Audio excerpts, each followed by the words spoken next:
Hi, I'm Lee with Review.com, and I'm here talking about Vizio's 2017 E Series.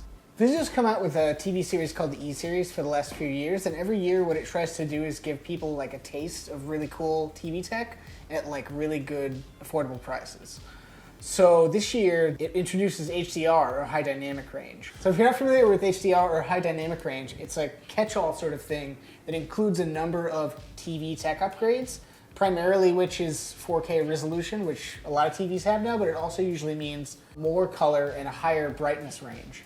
The 2017 E Series might be a little confusing if you're in the market for it because it's available in a bunch of screen sizes. The smallest one's like a 32 inch, the biggest one's 80 inches, and they differ quite a bit. So the smallest one isn't even 4K, and you don't get HDR until you get to 55 inches and up. So the 55 inch, which we reviewed, starts around $500, and getting a 55-inch 4K HDR smart TV for $500 is a pretty crazy deal, but it's because Vizio sort of made a lot of sacrifices, and this is what they do every year. The design's really nothing special, it's just black plastic. You get the SmartCast platform, which is kind of neat, kind of annoying, because you have to have a second screen device, like a phone or a tablet. If you don't see yourself wanting to use a smartphone or a tablet while you use your TV every day, you might want to look at something else. It's not the best HDR TV from a strictly performance standpoint either. So it doesn't really get very bright, and it's not very colorful. It doesn't come anywhere near the color we've seen on some of the like HDR premium sets that are coming out this year and last year. And in fact, it's not as good as some of the Vizio TVs last year that had HDR.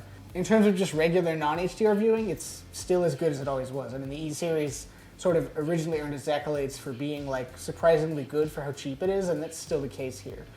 The funny thing with the E Series is its biggest competition might actually be from other Vizio TVs. So Vizio has just also announced the new D Series, and the D Series is a step down from the E Series, and that's maybe a better choice if you really are like, I don't care about HDR at all, I just want to get like a 4K TV that looks good and plays regular content. You might just want to go with the D Series.